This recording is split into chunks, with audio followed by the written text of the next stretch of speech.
Okay, we're live. Today, we are going to talk about success porn. As you can see here, the inimitable Tony Robbins here. We're going to be talking today about success porn. What is success porn? I've got with me today, I've got Troy Francis as well. I've got Ryan Stone. I've got Rich Cooper, and I'm about to show you guys faces. There we are. Hey. So, good morning, gentlemen. How are we today? Good morning. Good morning. Good morning.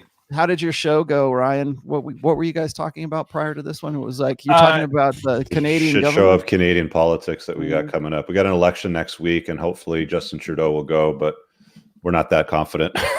Really? Minority government, Trudeau's going to win. PPC hopefully gets their 5%, but I try to avoid politics. That's only because I like Rich and I actually am interested in this one that time. Before that, it was unattractive behavior on Red Morning.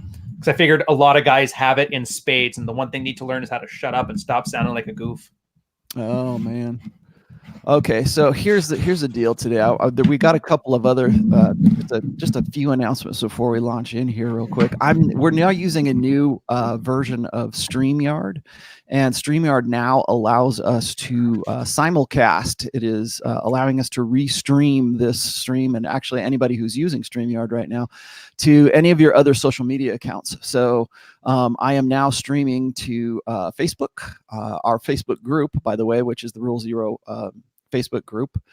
I am streaming to my YouTube channel, which is the main channel, and then of course my Periscope too. So it's possible that I got 2 more slots open here too. They'll allow you to do it to 6. And I think Rich, did you try to experiment with this on your last show? Yeah, the last show I was running 5, but it, like you said, it maxes out at 6. Actually, for those of you that are in the chat, guys, I'm going to drop the Rule Zero fan page. So if you want to join, just hit that.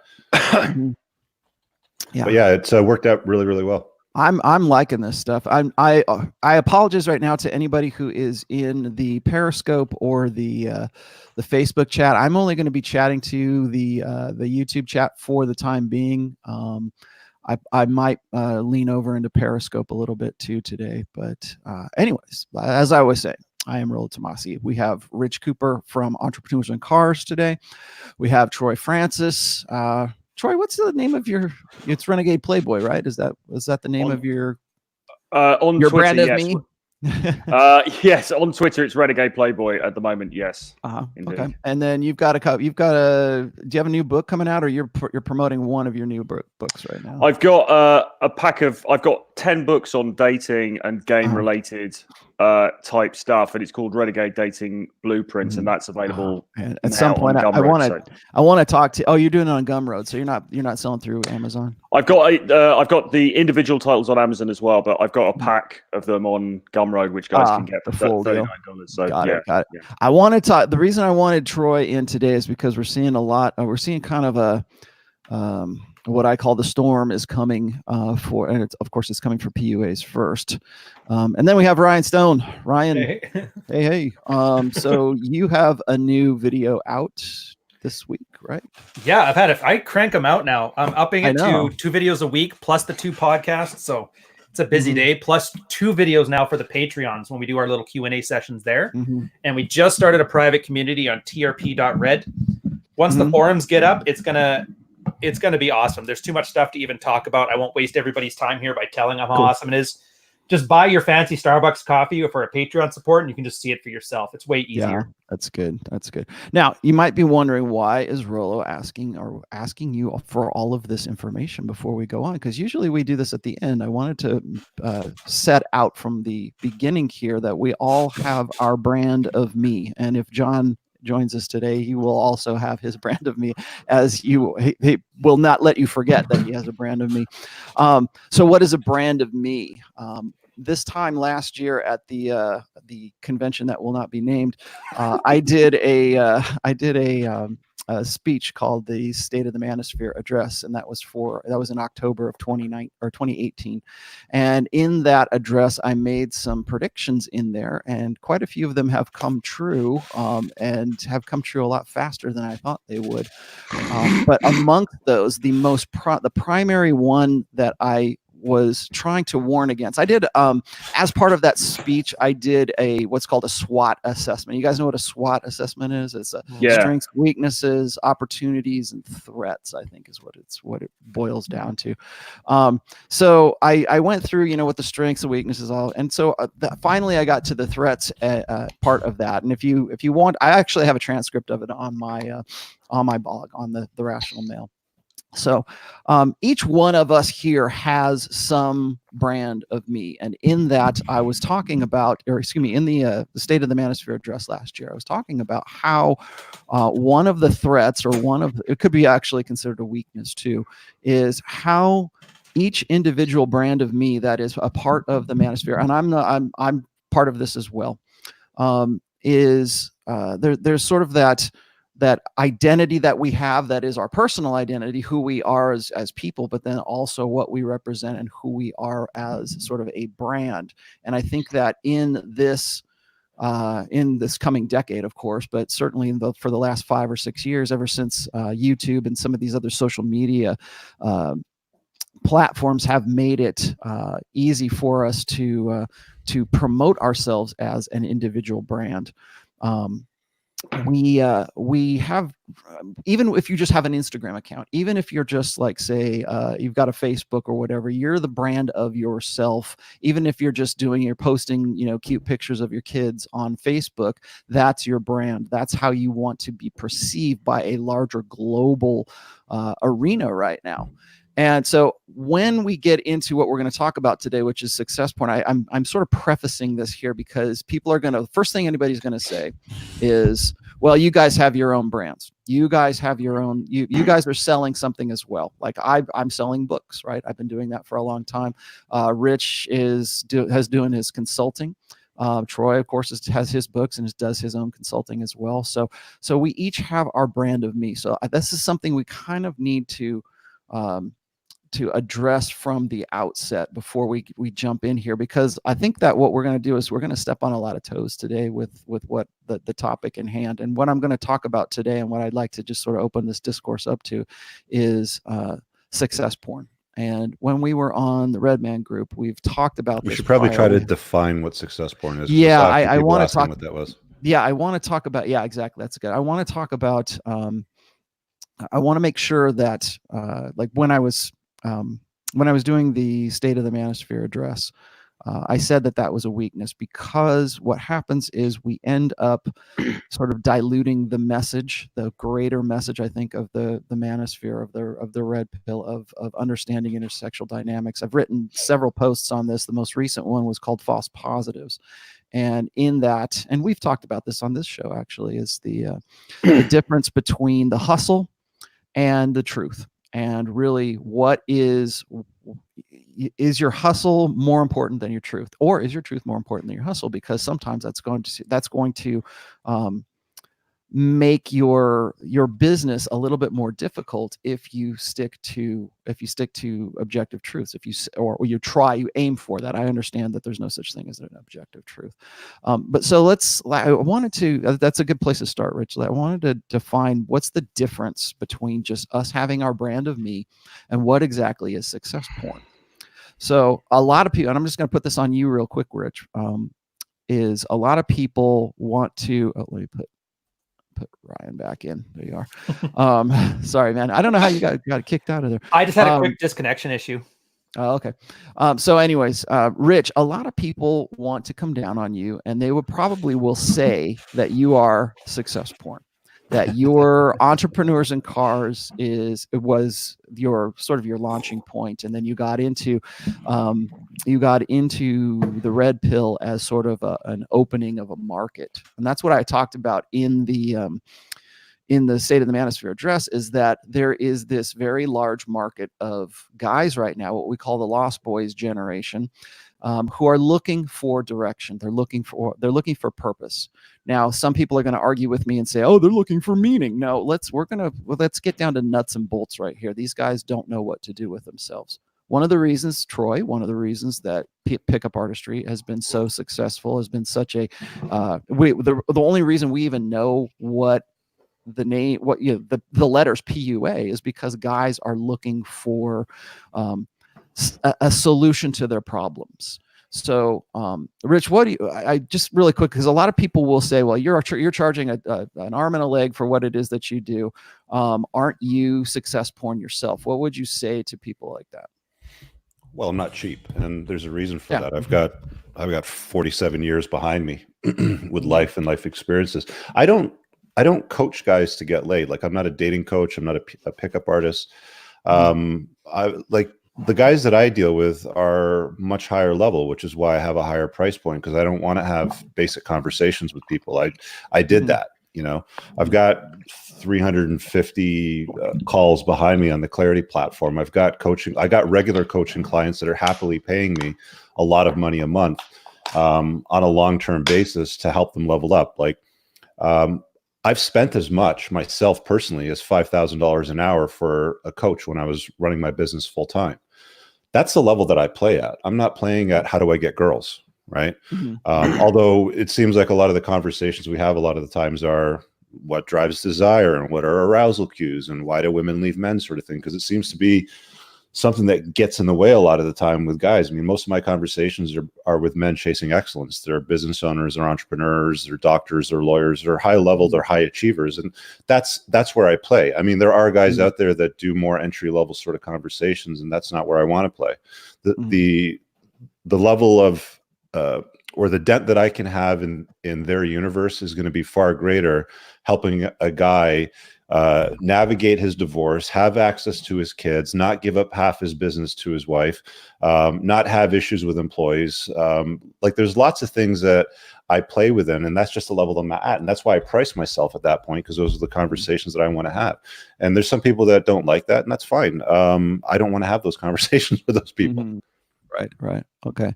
But Troy, when people come to you because you're kind of like the flip side of this, because you actually take on clients for, and I see Ryan is somewhere in between all of this. Ryan is like the philosopher king here. So, but for Troy, you've been a PUA, you've coached as a PUA.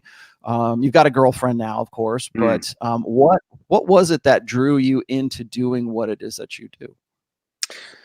Well, I suppose, I mean, the first thing is to address, as what Rich said, I suppose I am more the entry level guy, if you like, in the sense that a lot of the material that I've written about and that I coach guys about is more of the basic level sort of, how do I get a girl? How do I get a girl interested in me? How do I generate attraction? Social dynamics, all of those kinds of things.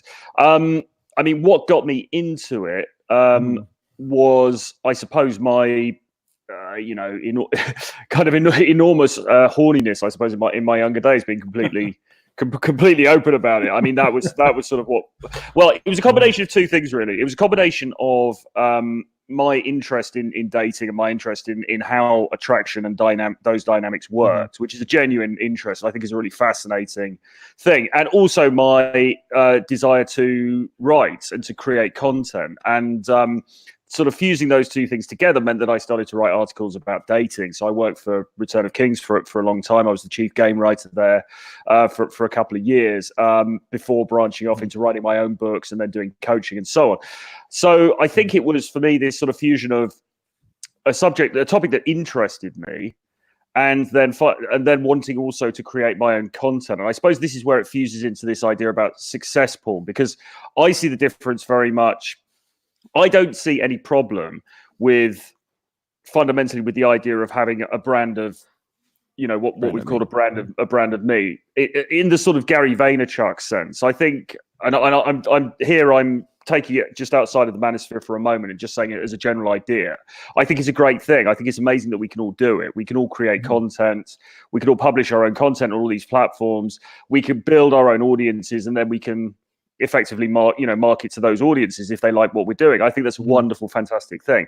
But I do see that as being somewhat separate to this thing about success porn, which we're coming into, which seems to me to be sort of like over-egging the pudding and making unrealistic impressions of what guys can do. It's effectively, it's the kind of, crude sort of like, follow my program and then you'll be making 100K a month in the next 2 months, and then you'll be a millionaire and you'll have a Lambo and all the rest of it. And I see that as being problematic in this space, and that's not what I've ever been about. Yeah, I've always like a lot of people are asking, okay, what is our definition of success porn? Now, I'll give you my definition really quickly, and before we move on to Ryan here. But my definition of this is I've seen this from a very early age. When you look at things like Scientology, like Dianetics, when you look at the power, I really think that a lot of this started with the power of positive thinking, which was Norman Vincent Peale from back in the 30s. And you have to understand, when he was writing The Power of Positive Thinking, this was back in Depression era, United States. So it's this fantasy. It's selling this. It's basically what it's doing is it's selling hope. It's saying if you're positive enough, then you are going to be able to do whatever it is. You can have the things that you want in your life. And I'm not saying that that's a bad thing, but I'm saying that taken to an extreme, it's always been a marketing ploy. There's guys like Norman Vincent Peale. There's guys like Zig Ziglar. I don't know if you guys are familiar with Zig Ziglar. Yeah. L. Hubbard, I would throw in there as success porn. Tony Robbins, definitely. That's why I used his image on the thumbnail there, is definitely success porn. It's definitely this build yourself up, feel better about yourself. Are you guys familiar with the law of attraction? The secret. Okay. Yeah. Or and then if you can take this into a religious realm as well. So you can say, well, like the prosperity, like televangelists, very easy. The televangelists of the 80s made an art form out of success porn. Right before the housing crash in like the mid 2000s, when Bush was a president, throughout, you guys might not be familiar with this, but throughout the Christian evangelical church culture was inundated with what was called prosperity teachers at that time. And it was, God wants you to have a house. God wants you to have that car. God wants you to have that. And all you got to do is pray hard enough and be faithful enough. And it's all going to come to you, because that's what it says in the Bible, right? You pray hard and you anything that you're faithful in, God will not, withhold it from you or whatever. Are they talking about God or Santa Claus? Well, yeah, that's the whole thing, of course. And I've always had a really tough time with that, because I've always been, my dad, maybe it's my dad in me, but my dad has always told me that you make your own luck, right? People say, well, I got lucky or whatever. No, you make your own luck. It's like the funny thing is the harder I work, the luckier I tend to get. So when I see things like that, my dad before he, rest his soul, before he died, was very he would point those things out to me. That's one of the reasons, he had my dad was very much an atheist, and my mom was very much a Christian, evangelical. She's confirmed Catholic now, but so I kind of got it from both sides. But my dad would always point out, oh, those Scientologists are bad news, or look, here's the Moonies, or here's the or the Krishnas, which I think is really interesting right now, because Krishna, Hare Krishnas are seeing a resurgence. I don't know if you guys know this, but Tulsi Gabbard is a Krishna. She's one of the Tulsi Gabbard. She's one of the Democratic. Actually, I think she was a front runner for a little while in the Democratic field that was going up against Trump right now. She is a Hare Krishna, and as part, I'm writing book 4 right now, and this is actually the one reason I wanted to talk about this is because I'm seeing this happen a little bit more. So if you look at things like multi-level marketing schemes like Amway or was it Cutco or some shit like that, I can't remember, but the multi-level marketing schemes tend to play on this human need for hope to be something more than we actually are. And when we were off, and I see John in here, I'm going to bring John on in a second here, but when we were off air and we were talking in our group here, I asked this question, and I kind of wanted to go around here. It's like, at what point did you realize that you wanted to be something more than you actually are? Now I'll put these ads up here in just a second. If you want to see how old this selling of hope or selling of these fantasies is, I'll show you some ads from the 1950s here that I dredged up. But what, Ryan, I'll start with you, Ryan. At what point did you realize, hey, I need to start thinking differently? Hey, I need to find out how to get a girl. I need to find out how to be more successful in life. I need to find out how to lift more weights. What was it that prompted you to try to become something more than you are, or you were at that time? I was sitting there unemployed with a college degree, talking to my buddy. We got drunk And then I thought it'd be cool because my dad used to be a paratrooper back in the day to sign up for the military. So really? For most important decisions in my life, it involves me getting drunk and then making a rash decision and then following through the next morning. I wish I could say it was something more noble than that. And by the way, I've got the same like 1950s ads you got there. But this whole brand of me thing, I don't like it. I like think of what I do as a less accredited version of what a lawyer does. Lawyers don't do the brand of me. Lawyers solve problems. And where I define why I don't like the brand of me part is because everybody's trying to sell you on be like me, it worked for me. Mm-hmm. So I see this guy, and that's why I hate when people use alpha male. So I see that, and I'm like, that's ridiculous. Like, you'll never hear me call myself an alpha male or a playboy or any of that crap. That's identity. If you want identity, of course, this snake oil stuff will work for you. I got into pickup because I wanted to solve a problem. My problem was I was away from the country for half the year, and so I had no time to be friends with a girl in order to become a girlfriend and boyfriend. So I learned pickup because otherwise I would just be home alone all day. And then same thing with the red pill. I was having an issue, and then to solve the issue, I took a lot of the advice that people were giving and I applied it, and then I solved the issue. And I get the brand, like the brand of me, you have to differentiate yourself. Troy has, how many pickup artists do you think there are right now? 1,000 selling whatever? Yeah, probably pretty much. Something like that. Yeah, it's like a commodity thing right now. So you have to differentiate yourself from the market. So I get the need for a brand, but Troy doesn't, and correct me if I'm wrong, he doesn't sell the brand of me as if it's, I'm Troy Francis and I need your validation and adulation. He sells it as in, I'm this guy and I can sell you that. So I kind of like that aspect of brand as a differentiator, but I think once you get to the point where it's detrimental, like you were talking about before, is when they start treating it as a self-validation mechanism. And you're going to see a lot of that in the Manosphere. And that's the one thing I've said, I'm learning this as I go. The one thing I want to avoid, like the plague, is one of those ass model on Instagram brand of me type things. Because I don't need the audience to love me. I just need them to get the services that I provide and pay adequately for it. I'm happy enough with that. See, I think that when I define success porn, it's guys who see this as a market, as a niche, as their dehumanizing for the audience, as their grift, right? It's like they realize that these guys are chumps, and if they're going to be chumps, why not take the money from these chumps?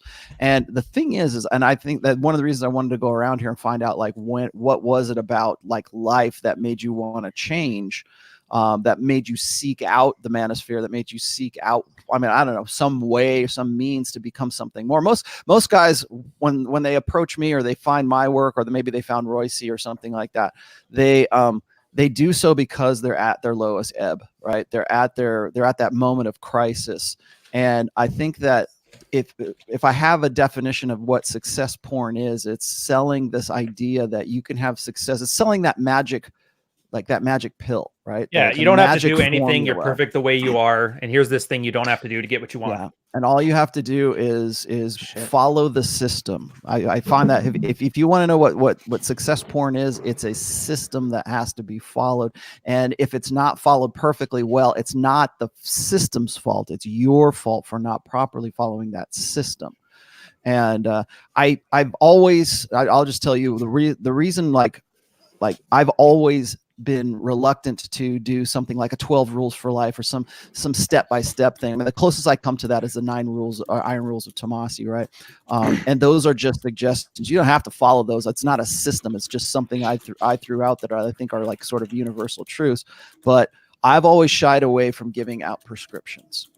And and I've done that for a reason. First of all, I don't want to insult my readers' intelligence. I want them to, I respect my readers as being able to figure out the concepts that I'm talking about and to be able to put those things together and use them on their own.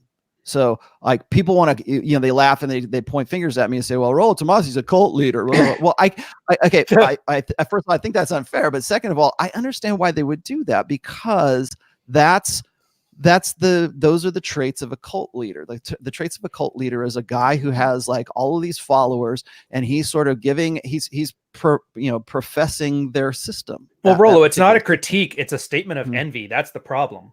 Oh yeah, I know, but why do they come to that? Why is it why do we make that comparison to, like, say, a cult leader or something like that? So that's why I shy away from giving out prescriptions for guys. I'm not in the business of making men better men. I'm in the business of helping men make themselves into better men. So it's it's sort of like me giving them tools. And if I can sell books doing that, or if I can, if I can help them out in a counseling way, I'm good with that. I told Rich this before. I'm a counselor by default. I don't do that. I didn't set out to go, I'm going to go out and be a life coach or whatever. I just have people that hit me up and they want to talk about, how my books and how the concepts I talk about in my books relate to whatever it is that's going on in their lives. And that's what I wanted from the outset, is for people to have that discussion. So, Rich, how did you come to doing what it is that you're doing? Well, what was it? What point in your life did you say, I need to be more than I am? Well, I mean, you can go through life any way you want. You can go through life as a loser. You can go through life as a winner, but it requires work to win at life. And that means having better interactions with women. It means having more money. It means having the ability to choose and maneuver. It means having the ability to raise your middle finger to somebody and say, pound sand, I'm not working with you. I like options. Being optionless sucks, because when you're optionless, you're at the mercy of somebody else, or the government, or an employer, or somebody. And that sucks. And I've been optionless. I've been broke. I've been under the control of, somebody else's choices and decisions. And I think part of the rite of passage of a man is to become the best version of yourself. And the version that I am today is better than the one I was 10 years ago, and better than the one that I was 20 years ago. I make far better choices with women. I make far better choices with money. I make more money.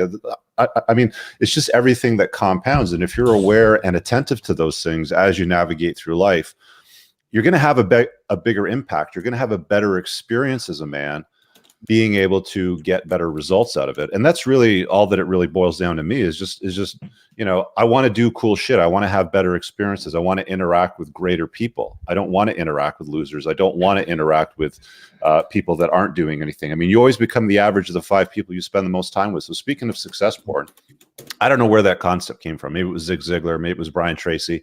I've got all the books. My dad introduced it to me when I was like a young teenager. And a lot of it stood out in my mind. And I knew that there was only one part of the universe that I could control, and that was myself. And that meant I need to set up boundaries, make better choices, and execute on the planning that I put together. And once you get that right, once you get that thought process right, once you're able to navigate, once you're able to take criticism from people that are doing better than you, once you seek the guidance and help of people that get concepts that you don't get, like, I didn't get the concept of the sexual marketplace until I read Rollo's first book, probably 3 times through. So you go seeking the information that you're looking for from somebody that's world-class at it, right? That's really what it would boil down to me. I mean, if I wanted to learn something, like right now, I've got a mentor that I'm working with that's going to help me facilitate a retreat for my business tier. I run 2 separate forums in my private community. They're all very successful entrepreneurs that are doing great things and putting a dent in the universe, but I have no clue, and I'm completely fearful of facilitating this big retreat event for them. And I have a guy that I've attended his retreat, so he's coaching me on how to do it. So I'll go looking for the answers in places and with people that have done these things, and that's really what Chasing Excellence is about, is always looking to become better than you were last year, 10 years ago, 20 years ago, whatever it was, right? I don't know if that makes sense, or if I'm just barking on here. Solving problems makes perfect sense. Makes logical sense. There's got to be an authenticity as well about actually genuinely wanting to help people, and it wanting to come from a place of realness, And it seems like the success porn stuff lacks that. And one of the people that I really like with the brand of me is James Altucher, who Rich actually mentioned a couple of shows back. Yeah. I've always really admired his stuff. And I mean, one of the things that he does, which I think is kind of interesting, or he used to do certainly in the past, was he would write these incredibly vulnerable sort of blog posts and articles where he would describe not how he made money, but how much money he lost, losing money. Yeah, the terrible fuck ups that the terrible things that happened in his life, and actually make himself look, in a sense, quite bad, And he says that when he did that, that just drew such a big, it drew more people to him because more people could relate to it. Right. And I mean, now That's part of what grew the channel on my platform, was sharing a lot of the stupid experience. Like when I tell the story about my experience dating a single mom, right? That's an authentic experience of the shit show that I had to live through. But that was a hard way for me to learn the lesson. Like when I talk to guys about divorce and navigating that, that's a hard lesson that you can only guys that have been through a divorce, that have been through the machine, that have experienced how, the woman that they marry is never the same person that they divorce. All of those experiences come by virtue of that shit show, is really what it all boils down to. And that's exactly what James Altucher was all about when he's writing, is I fucked up a lot in life. Here's all my stories.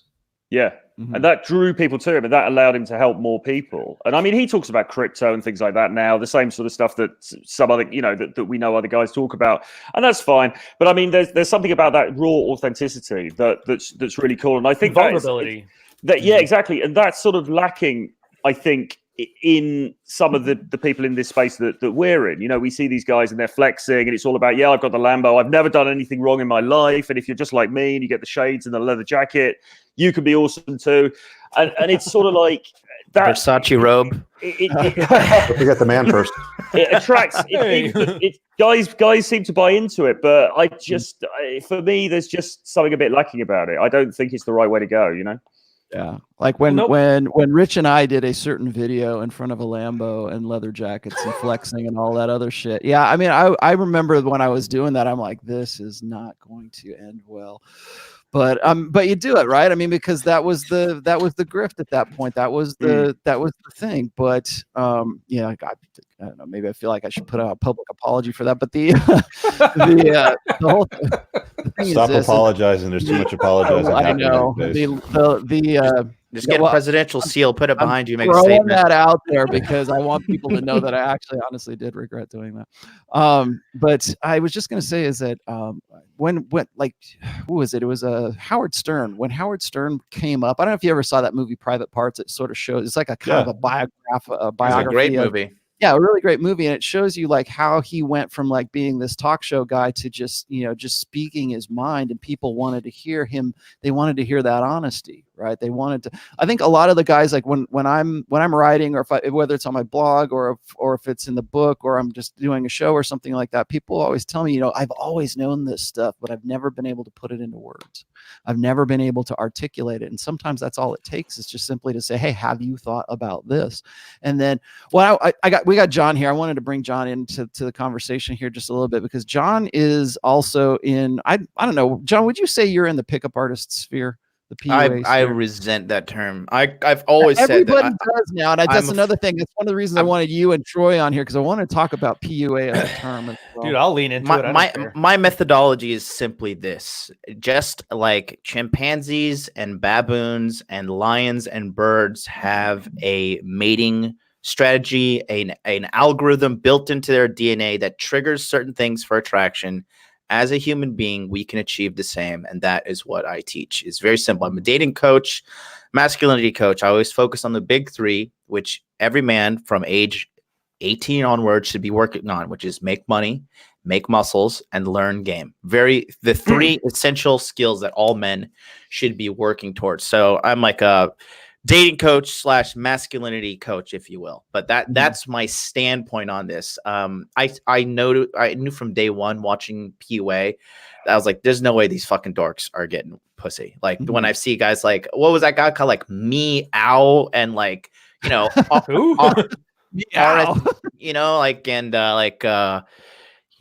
Tyler is just a huge fat shit now, and it's just like, it's just like, you guys are all full of shit. But it's just, the reality is true. The P.T. Barnum effect, like an idiot is born every fucking minute. And, that's why I make my brand as ridiculous and as, original as possible, just because, I'm completely the opposite of these guys. I'm like so authentic. It's so real. Like, because the last thing I want to do, because as a guy growing up without a dad, I found myself on the internet looking for answers, right? As most men do, right? When they're in some form of pain or trauma. Right. And I was just so thrown aside by how much lies and shit were out there, and it righteously made me angry. And that's why I started doing what I did, and I've been doing it for 4 years now. Mm-hmm. I think right now, and I've said this before, I think it's a barrier of entry kind of thing, because like right now, part of, okay, I'll just reveal part of this from book 4 right now. There was a time when, like, say, a pastor or like a religious leader would be able to go up and deliver a sermon, and people would nod their heads, they'd pray, and they'd go home, and that was it. Today, because we have the technology to do so, because we have like constant 24/7 news cycle, we have a 24/7 communication. We are now in a global sexual marketplace rather than a localized sexual marketplace. Like these guys, these old sort of legacy kind of things, and I would put success porn in with this as well. Now they can get feedback. Now people can say, like, you know what, it's not enough to just be a pastor that gets up on the behind the pulpit, give that and go home. Now you have to answer for everything that you said, because most guys have a blog. So it's like these guys who are out there, like if you want to talk about like The Secret, or if you want to talk about like sort of, healing crystals, or you want to talk about like Tony Robbins, or even Tony Robbins, a guy like Tony Robbins who's out there trying to promote sort of like this power of positivity and you can do it kind of stuff. Even that guy still has to at least in some way notice what people are saying about him, because it's constantly in your face and it's constantly right there. And what I think is, and what the point I'm making here is that I think now, particularly, I mean, right now I'm streaming to Facebook, our Facebook group, YouTube, Periscope, and I got 2 more slots left open.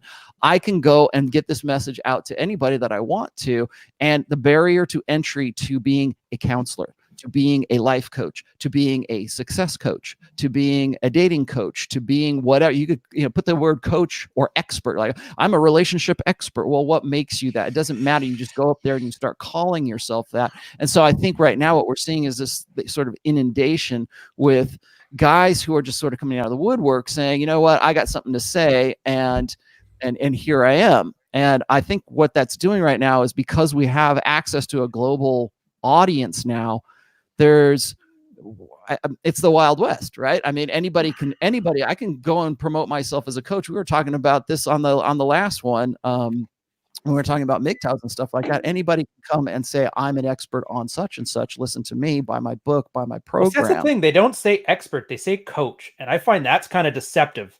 Because think about a coach. When you think of coach, you think a football coach. The football coach is accountable. If the Broncos don't win the Super Bowl, that coach is at fault. Mm-hmm. The problem with the online space is even if you wanted accountability, you can't take it. I can't tell a guy what to go and do, have him go do it. And if he screws it up, I can't be held accountable for it. There's no legal mechanism for it. So this is why I don't like coach. That's why I like consulting. It's the same as a lawyer. A lawyer can't tell you what to do. He can only advise you on what you can do and what the ramifications are. I was going to say, there's no, like I said, the barrier to entry. If you're going to get legal advice, you need to take it from an attorney. I think the term coach either came from people in the sports industry or in the business industry, because in the business industry, I mean, I've had business coaches, right? And that's what we call them, from that space. I have a friend that's a high performance men's coach. And that's what he does. But I mean, he charges 25 grand a day when he does his consultations, but he's working with guys that have the capacity to pay that, and they're getting that and more in value. I get 5-star ratings at my price point. So it's like, as long as they're getting an ROI and the time invested, to me, it doesn't matter what they call themselves. They can call them fucking Scooby-Doo for all I care. As long as you're giving me value. The question that I always ask whenever it comes to this, and I posted it in the chat earlier, but it's would you trade places with the person that's offering you the advice? And more often than not, somebody that shows up on YouTube and creates a channel and calls himself coach whatever, or consultant whatever, or I read Rollo's books in my car because I read Rollo's shit and like Rich's shit, I'm going to copy it. You get all these guys that will rip off stuff that they see other people do, but they're not coaching on anything brand new, right? Is there truth, and would you trade your life for theirs? Well, let me ask you That's this. What you got to look at. I think the way that it should, for me, the way that it should work is that the brand of me should be about fundamentally, firstly, putting out free content, and in the free content, you demonstrate yourself doing the stuff that you're trying to teach. So if it's meeting and attracting girls, then in some way you want to you want to kind of demonstrate that. You want to show that you've got skin in the game, to coin that, to use Taleb's phrase, and then you want to sort of demonstrate that and say to people, "This is my life. This is what I'm doing. This is how I do it."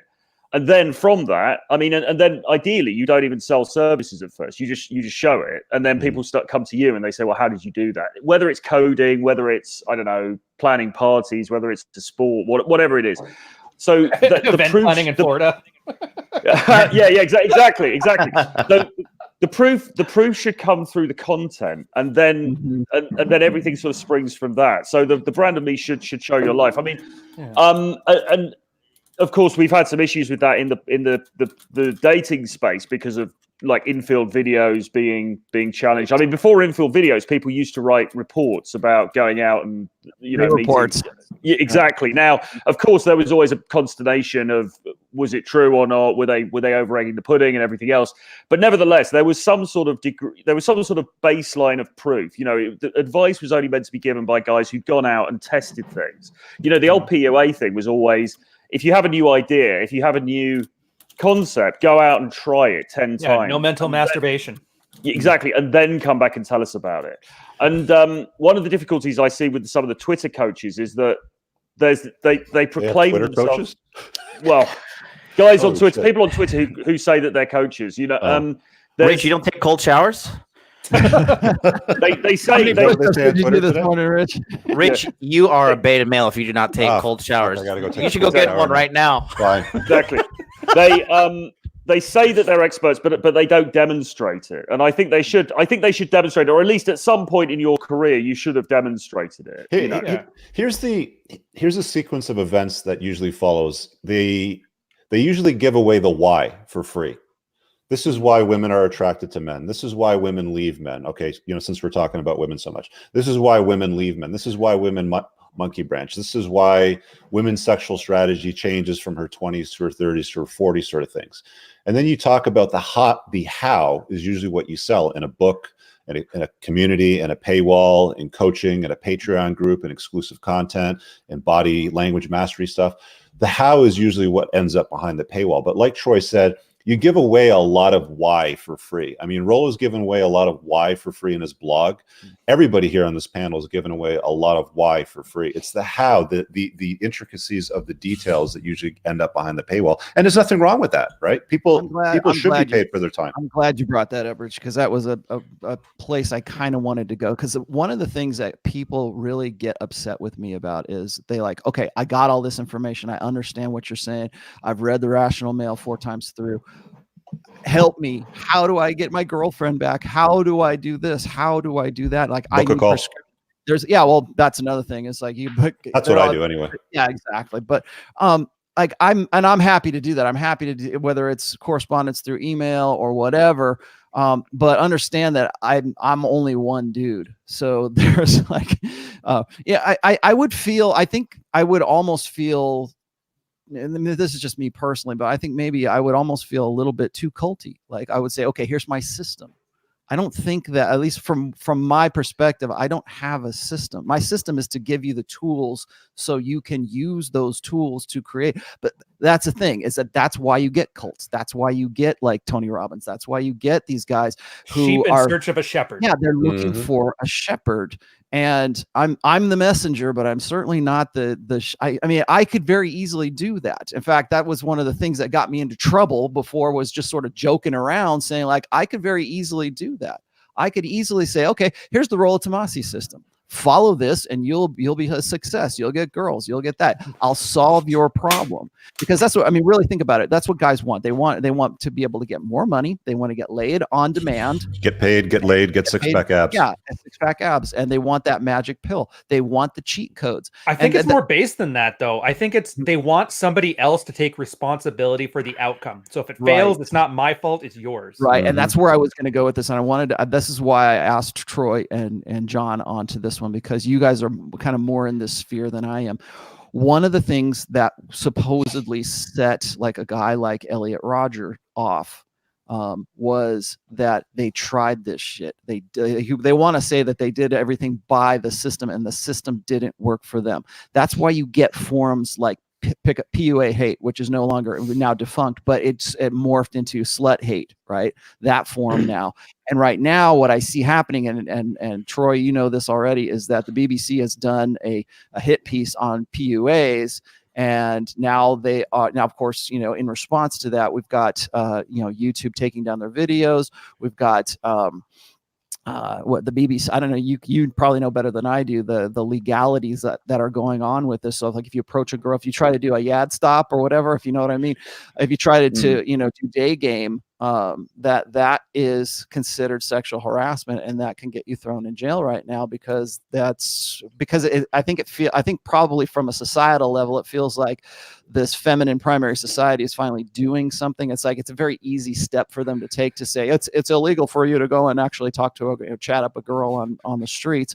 But my point is this, is that there's just what Ryan was saying, and Rich here was saying, is that these guys will do they'll do the work. They think that they're doing the work, Rich, but they get to a point where they don't see the system work for them. And so that's when they go and they become the anti-PUA. They become the anti of whatever it is that you are. That's when they go black pill. I see a lot of, they go black pill. I see a lot of MGTOWs in that. And so I want to bring that up. The other thing I want to talk about, and we can move on to this in a minute here, is the caricature that the PUA has become right now, and as it's a useful kind of tool for tradcons, for thank RSD for that, for pretty much anybody. Yeah, even RSD. Really, RSD is now distancing itself from the PUA thing, and they're saying, well, you don't want to be like those PUA losers. You know, we're about the power of positivity, and that's RSD is a fantastic illustration of this. Is they used to be involved in nothing but PUA and nothing but how to get the girl.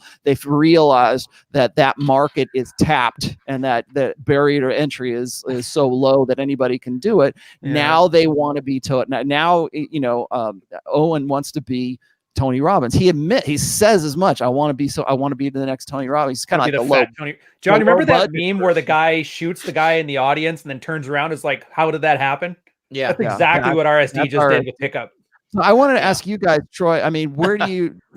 I mean, you're in it probably more than I am. So when you see guys, I mean, what do you tell guys like that? What do you tell guys who want to follow a PUA system, or they think they're going to get that magic pill? And John, you can chime in on this as well. Is like they think they're going to get that magic pill, and then it doesn't work for them for whatever reason, and then they hate your guts. They think you're going to censor us, or you're going to, and then like Ryan in the chat, I even get that too. It's like, well, here's what do you tell guys like that?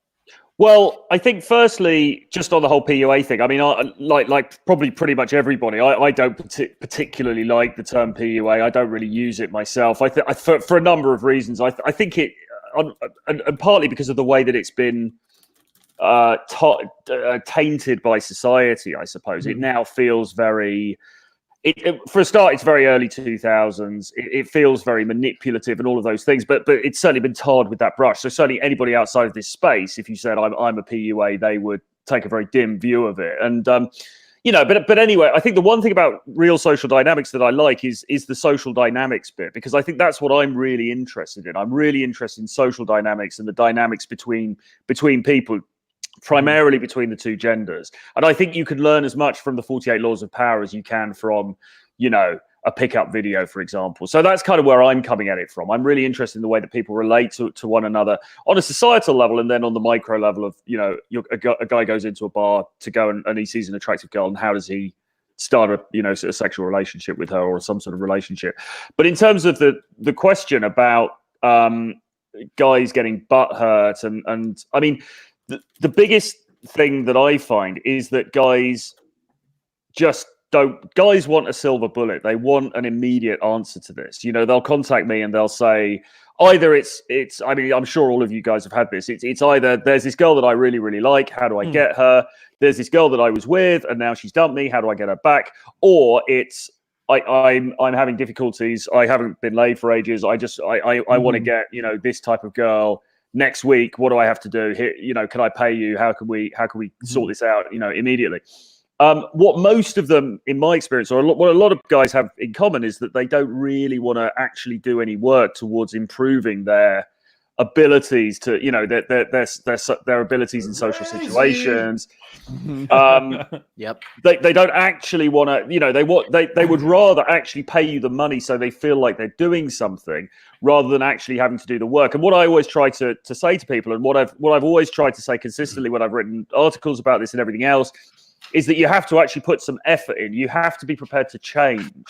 There is no silver bullet. And even with all of the knowledge that you can get from studying this stuff and doing this stuff for a long time and all the rest of it, there still isn't a silver bullet. You're still going to get rejections. You're still going to, so guys really have to realize that. And I think, fortunately, the very small minority, excuse me, the very small minority who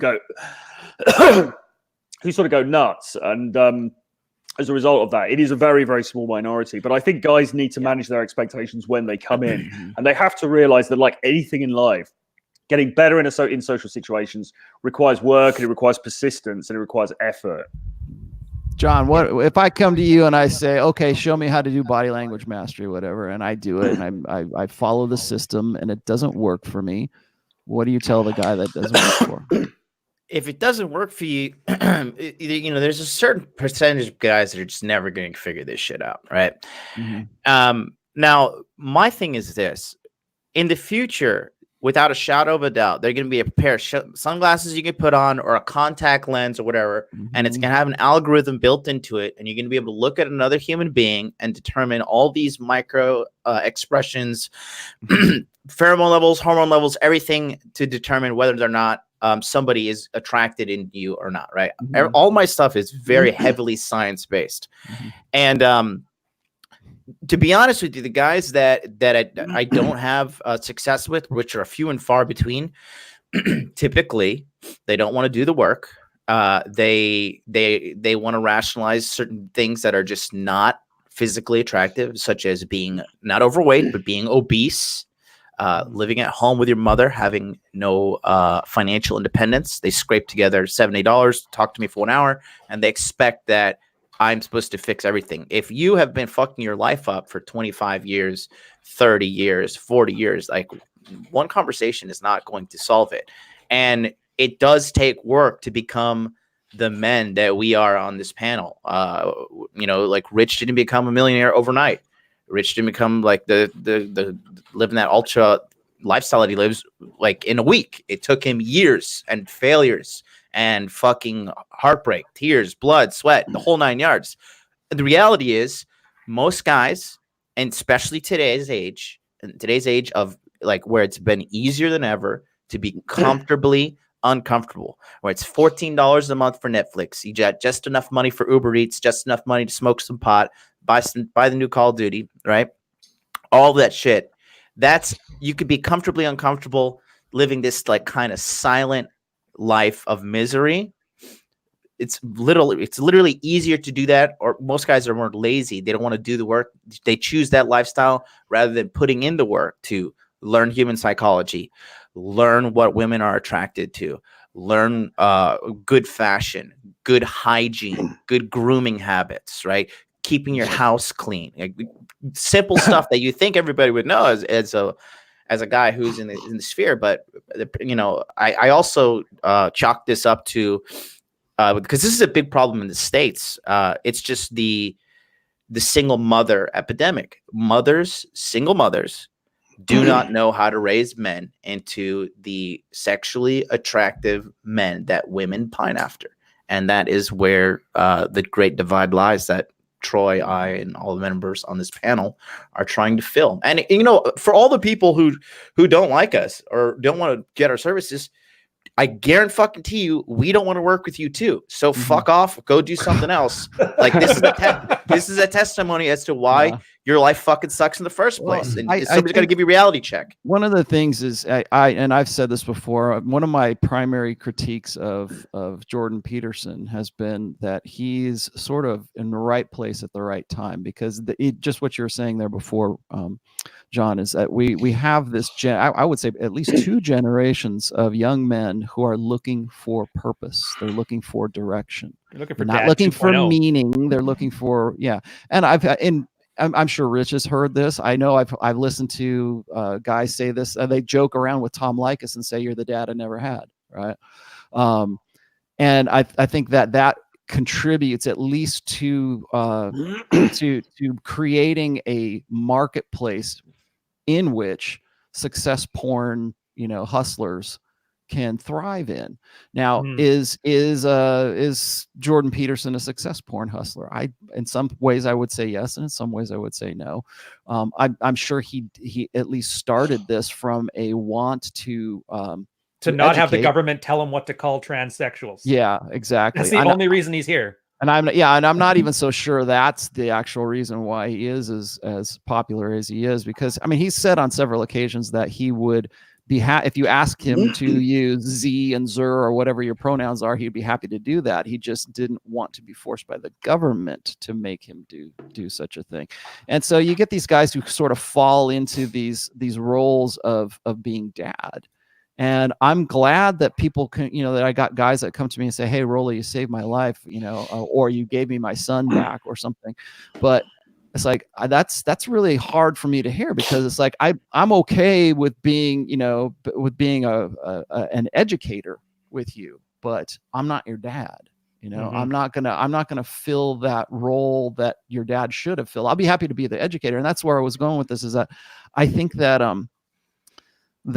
because and men in particular, I think, are looking for that direction. They're looking for that purpose that they're not getting right now, and so they will gladly look into the most whack job shit that they can find. Like you're gonna, whether it's MBTI, oh, that'll help me live a better life. Well, we'll help you live a better life, and that's I think that here's the thing is, if you read my book and you think I'm full of shit, or you think John's full of shit, or anybody on this panel is full of shit, I guarantee you will find somebody who you follow that you admire, that you will say, "Yeah, I align with that. I got an idea." And you will find somebody who's going to be we talk about gurus and stuff like that. You're going to find somebody who's a guru. You're going to find somebody who you are impressed by, for whom will be a model for the next parts of your life. Now, whether you're paying that guy, put 10 grand for a weekend at some convention thing with Tony Robbins, that's one thing. It's another thing if you're just getting it from your uncle, who is just, sitting at the end of the couch and wants to impart some, worldly advice to you.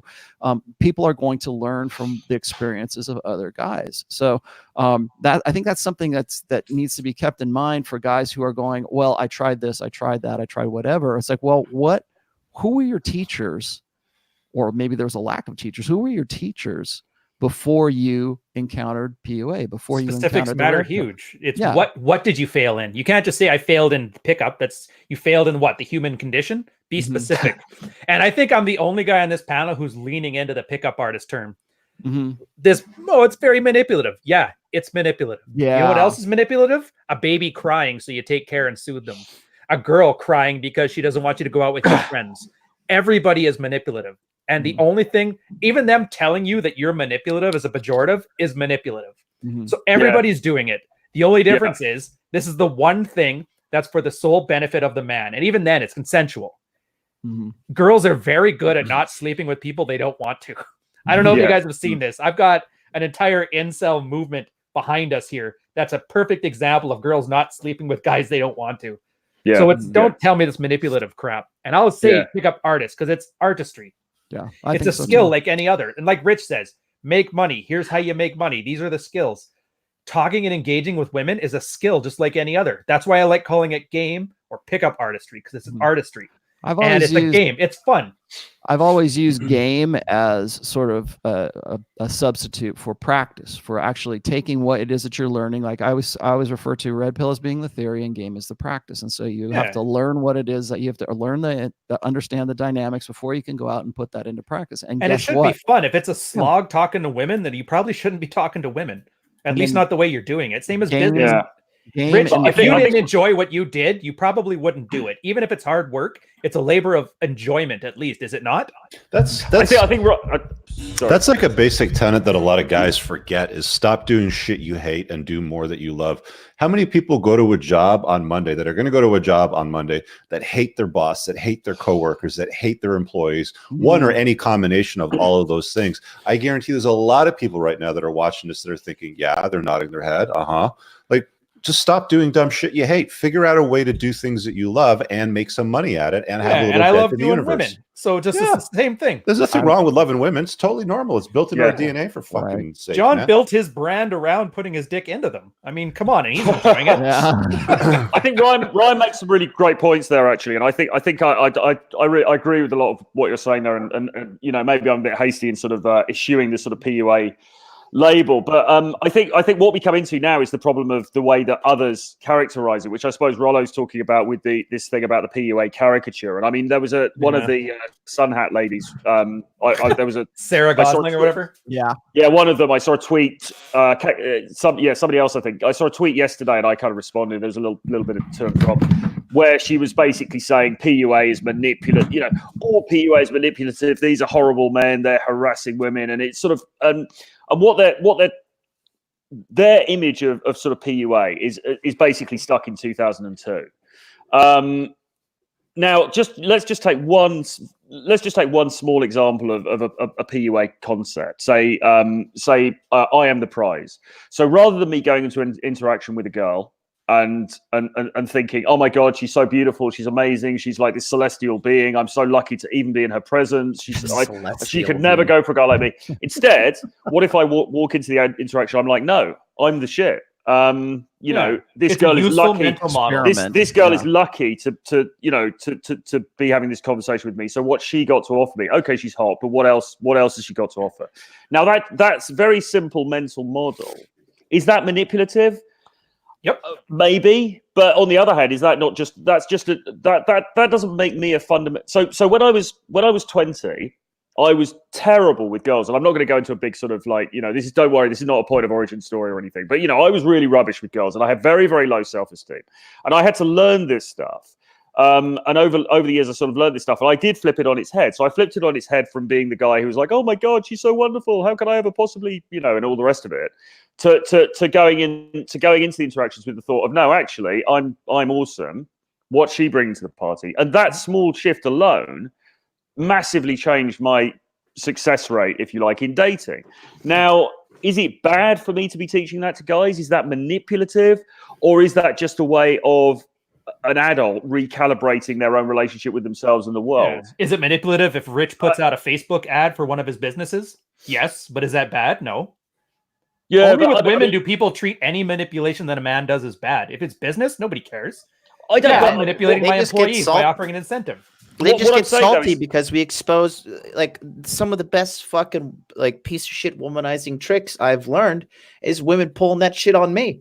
I just fucking took it from them. I was like, oh, I'm going to use this trick on these girls. Well, I mean, there's a lot of stuff that obviously we can throw it back at women, and we can say, well, push up bras and makeup and clothes and short skirts and things. That's all manipulation. That's all terrible. But not even going down that route. What I'm saying is that fundamentally, you see, people have this idea about PUA that it's learning a load of lines, it's learning a load of sneaky tricks. No, it was more and it's trying to trick people into liking you, and that's not what it's about. That's never what it's been about for me. I don't want to trick somebody into liking me. What I want to do is present myself, and again, you almost go full circle because you almost come back to be yourself, which is terrible advice for a guy when he's starting out. But really, what I want to do is be myself, walk in there, present myself in the best possible way that I can, and get her to really like me, to get her to really buy into me. That's what I want. I don't want to trick somebody into liking me. I want to, and those are the techniques that I teach. Those are the techniques that most sort of modern PUA guys that I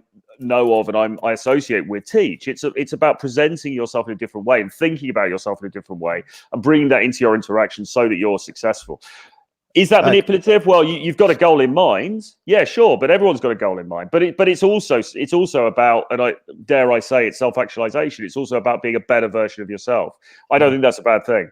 I'm just gonna hit this real quick. Crispy and Philly, thanks for the $20, bro. This is, I was told by a wise old alpha that most, if not all, men will learn the game sooner or later. Sometimes it's too late for some men. Yeah, I tend to agree with that. I've always said this is that every man has game, some kind of game. Like every guy, every kid who's like 9 or 10 years old has some image in their head or some way in their head, some system in their head that they believe is the best way to go from being single to having a girlfriend. Maybe it's like give her flowers. Maybe it's take her to the dance. Maybe it's carry her books home from school. Maybe it's that kind of stuff. Every guy has a game of some in some respect. How effective that game is really what's up for argument. And so at what point do you, I think that a lot of guys will get to the point where they invest themselves, they ego invest themselves in that game, in the way that I was brought up to treat a lady like a lady. I was just talking, I had a debate just a day ago about whether or not there's such a thing as a blue pill alpha. And I said, absolutely there is. And they make the worst white knights in the world. Army's full of them. Because they believe in a certain system. The system is, treat her like a lady or whatever, bring her flowers, that kind of crap, the old school, old boomer way of thinking about dating things. Take her to the dance. Take her to the dance, man. But everybody has that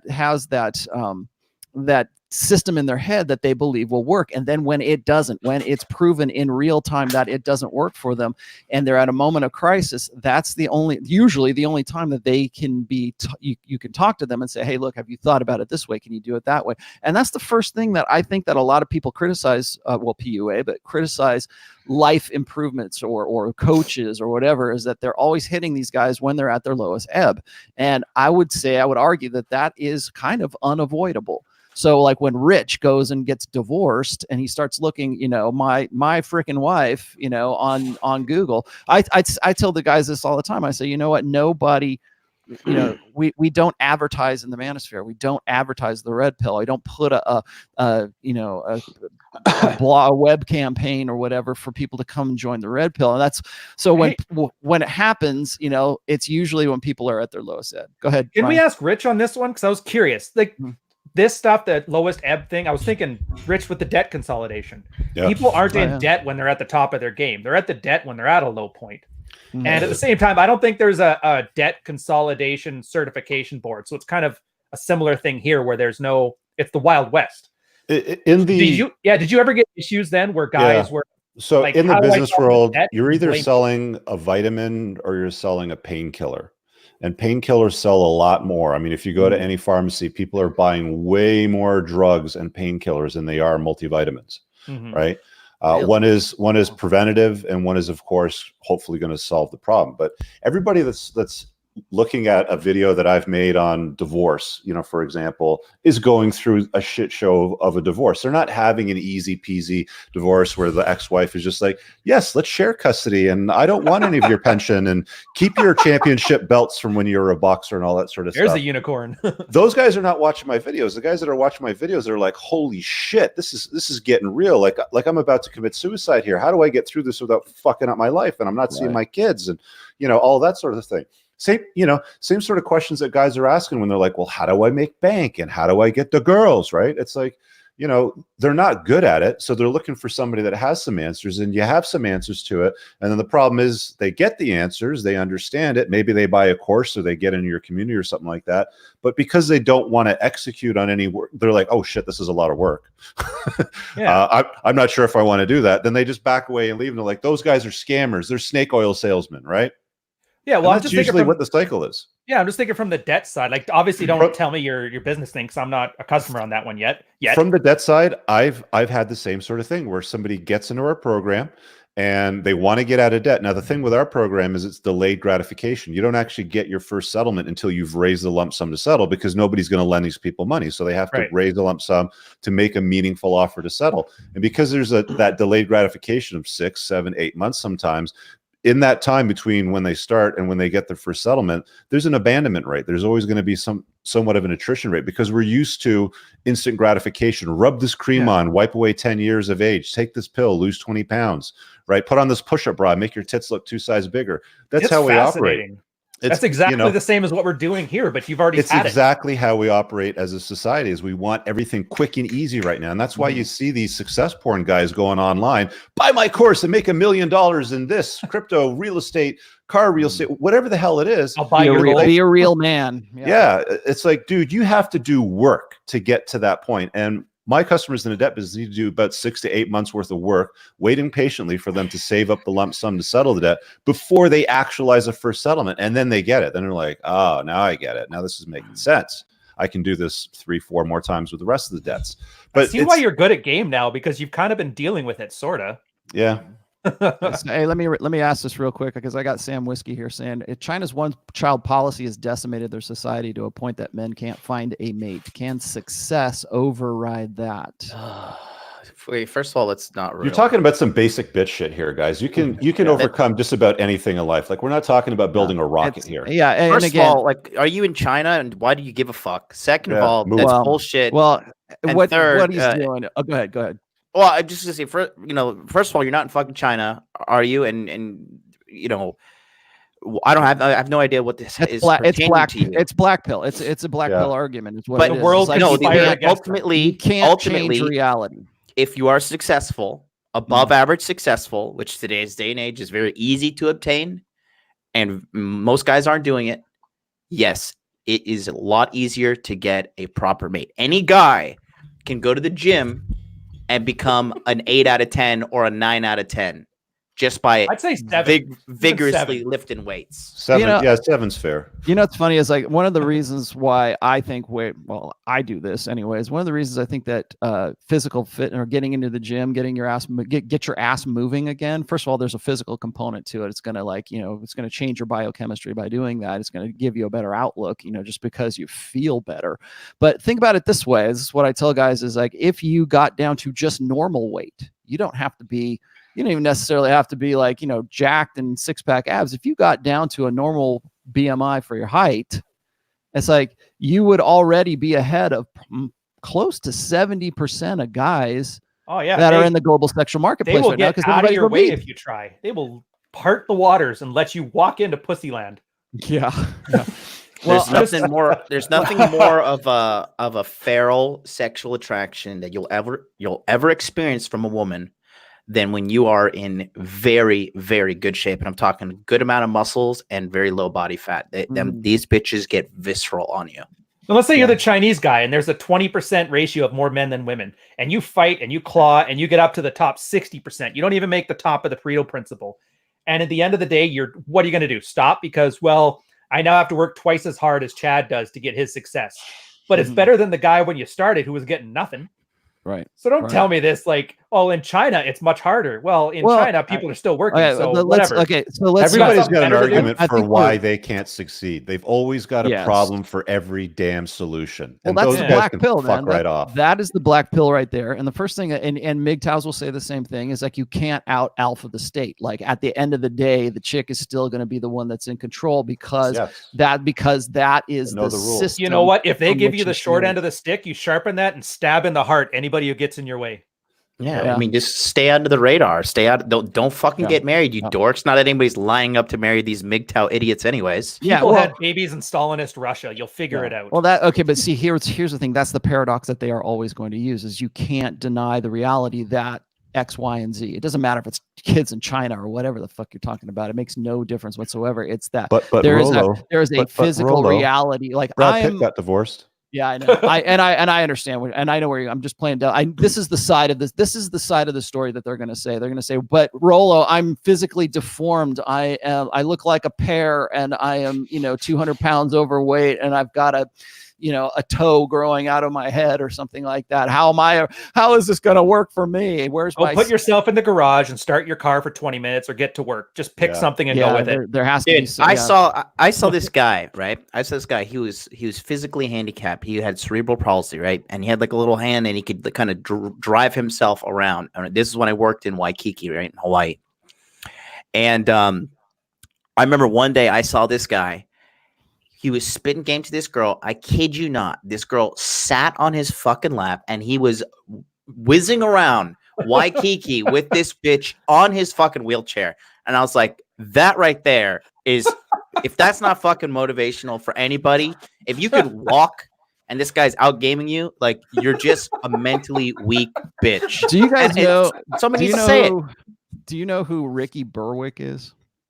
Why does that name ring a bell? Ricky Berwick is the guy. He's like this. He's this alt, like I think he's got cerebral. I don't know what he's got. He's got some sort of like physical deformities. This guy is like, he's got over 500,000 subs on his YouTube channel. Oh, I know the one. He's the one that always rants on YouTube. Yeah, and endlessly entertaining. And now, is that guy going to go get laid with a supermodel? No, but you know what? His life's a whole lot better because he's out there doing something instead of not doing something. And what else are you gonna do? You got 80 years. Ricky Berwick, I'm looking at him now. I just started following him. I think he's the funniest thing in the world. But it's like, that's the guy. And you know what? Me even like saying something, you'd be like, "Fuck you, Rollo," just to say it, just to mess with you, and because that's his shtick. And honestly, I mean, you got a guy who is I mean, physically, the guy's in pretty dire straits, but he's made the most of himself. Hey, I wanted to throw this one out here too. Garrow puts this up. He says, John brought up a good point. Coaches who provide an honest service should have filters, e.g., get your health and finances in order first before coming to me for social advice. Well, see, I'd say work on it all at once. There's nothing saying you have to unitask. Mm-hmm. I have a couple of clients that need to lose weight, and I tell them, like, go work on game. Yeah, you'll probably screw it up a lot more because you don't look good, but you're going to see that same game work way better when you're thin. So get your failures in now while you can afford them. There might be some truth in that though, because I mean that there are guys who sort of come to game teachers and say, yeah, how can I get laid? And they're sort of like, they look like shit. They're overweight.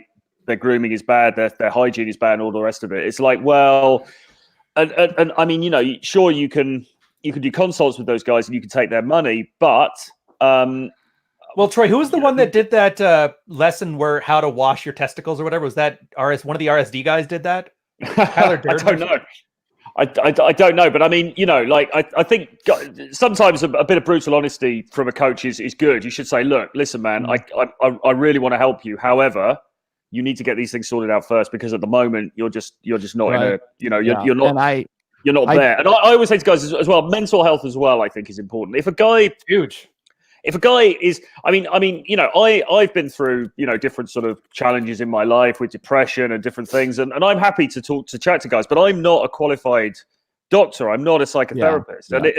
If a guy is exactly, and if a guy is really suffering, then I will always say, listen, you need to go to a professional and get this stuff sorted out first. Yeah, that's that's always what I say whenever somebody, like, if anybody who's ever done consulting with me, if I take you on and I just do a phone call or whatever, that's I have a policy that I make guys agree to. It's like, look, you have to understand, I am not a licensed clinical psychologist, so I'm going to tell you what I think based on my book and based on what I've been, based on my work, and if you're coming to me, you probably know who I am and what I'm about.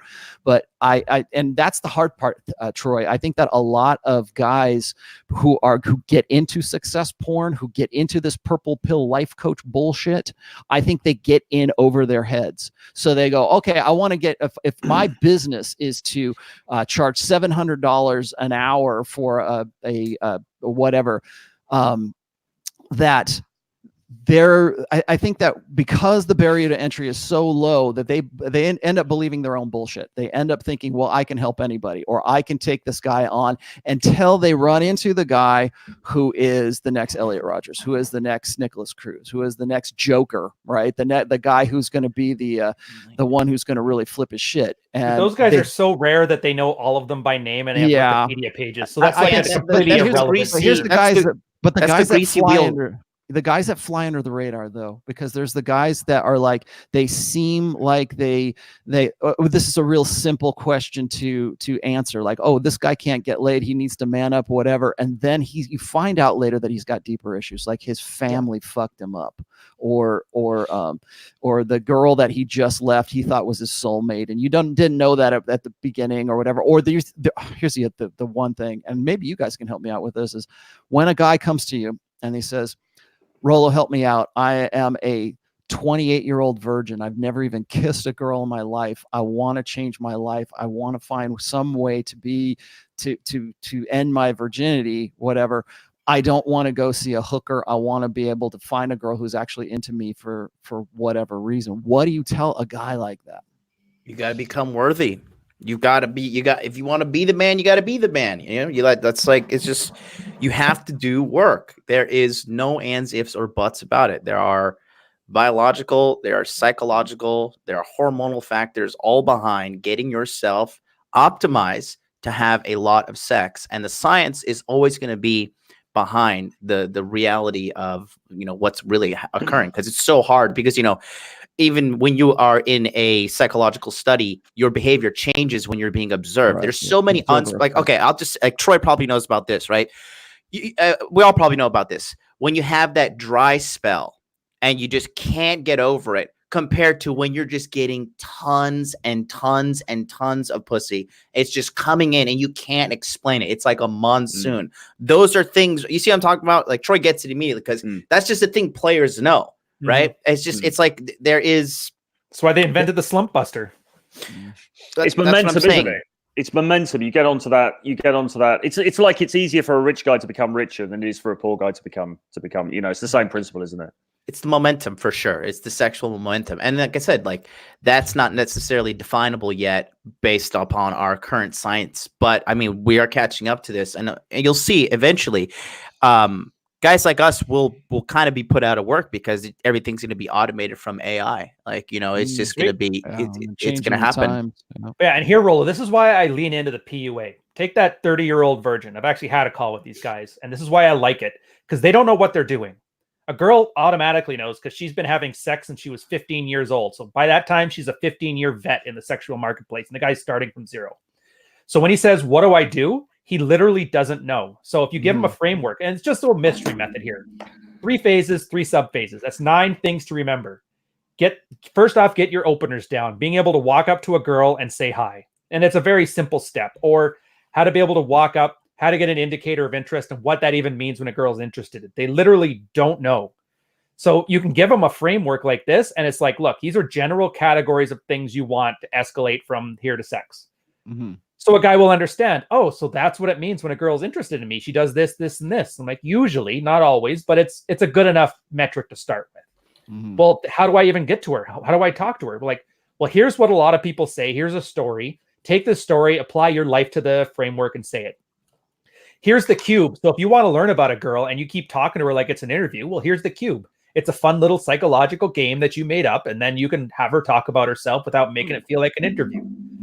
For these guys, they literally need a step-by-step manual. And what'll happen is, after they've done it 3 or 4 or 5 times, it's like riding a bike. You don't got to think left pedal, right pedal, left pedal. You eventually just point it and go.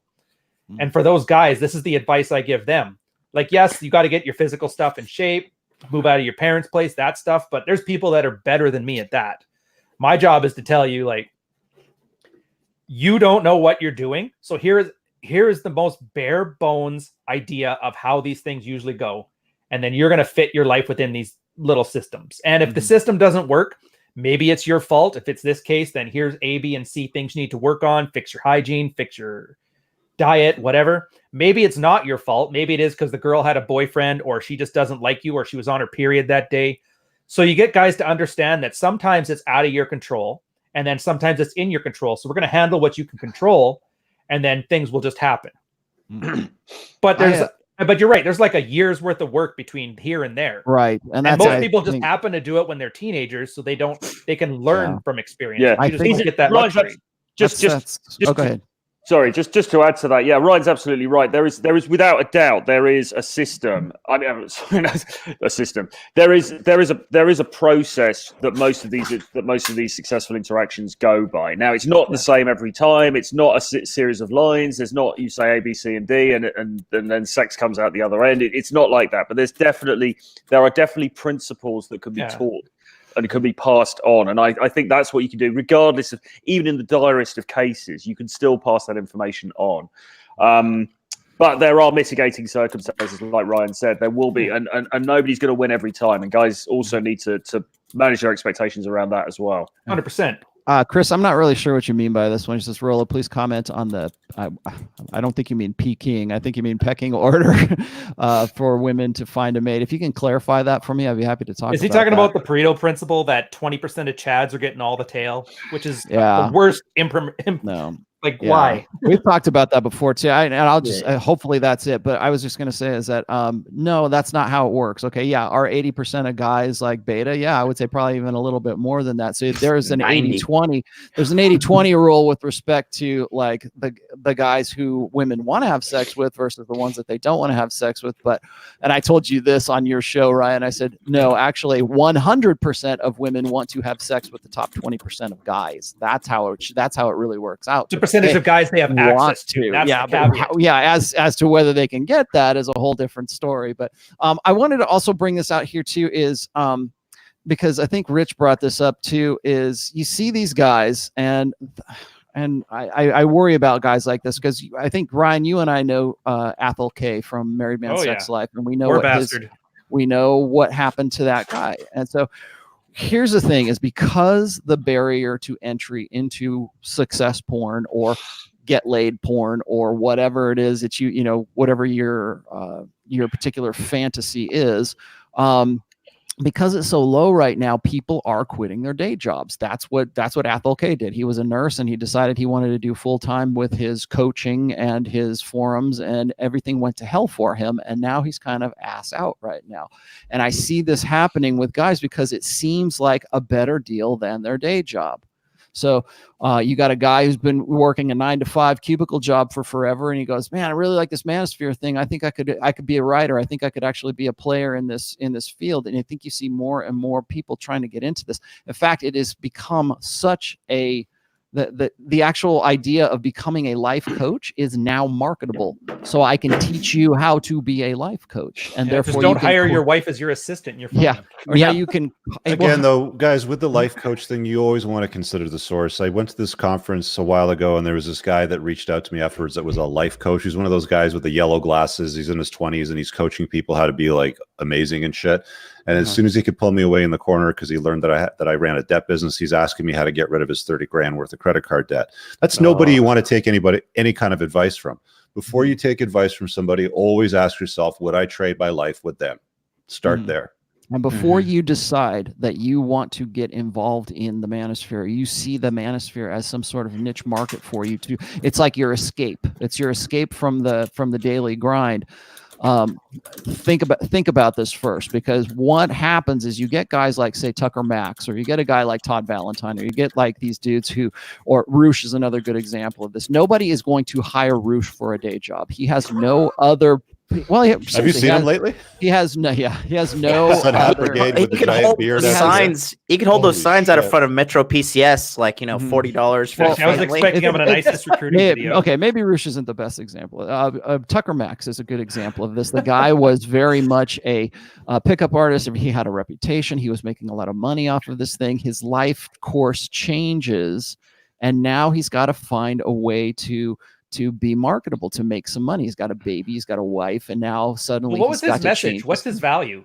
I think that's the difference. He was just an author before. He was an author before, and he was very popular because it was sort of that frat boy humor kind of stuff. And he was, I think people would have referred to him as Red Pill. Todd Valentine's the same thing too. Todd Valentine from RSD, who had a real falling out with those guys.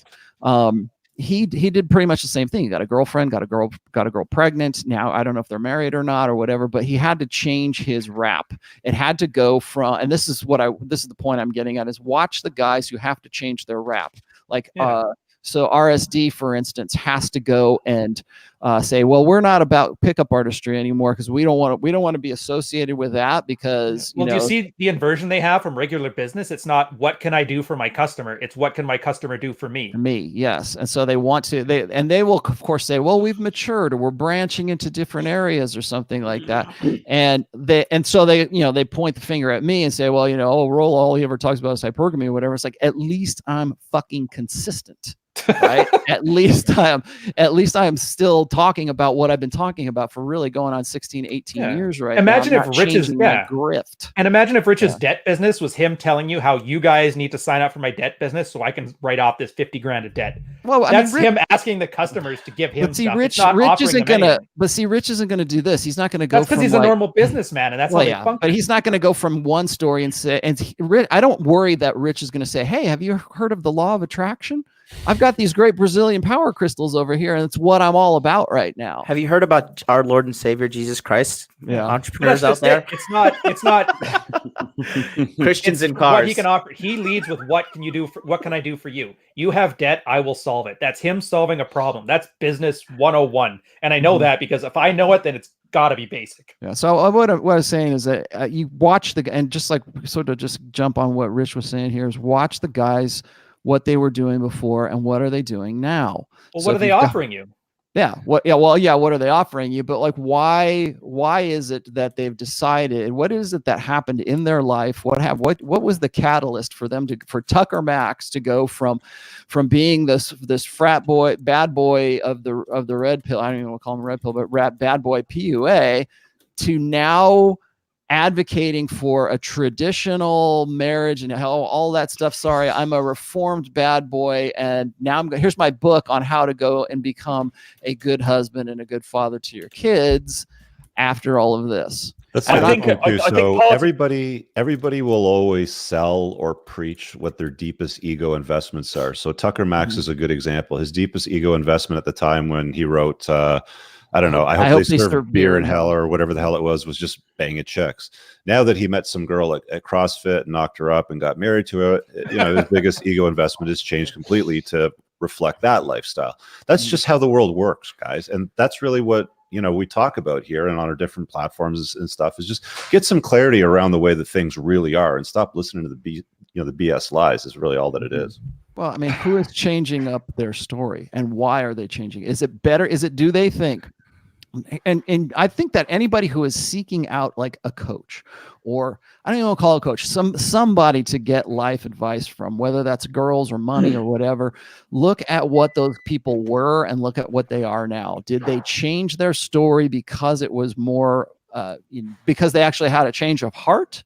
I mean, that's why I change of circumstance. Well, that's why I'm always kind of incredulous about like these religious conversions, so that we can go from being red pill to being God pill now, or we can go from being all about like, for instance, if Troy tomorrow decided to say, hey, you know what, all that PUA stuff I did for the last 10, 20 years, screw all that. I'm going to teach you about how to be a good God-fearing Christian, and here's my wife. Absolutely, 999 course coming up, guys.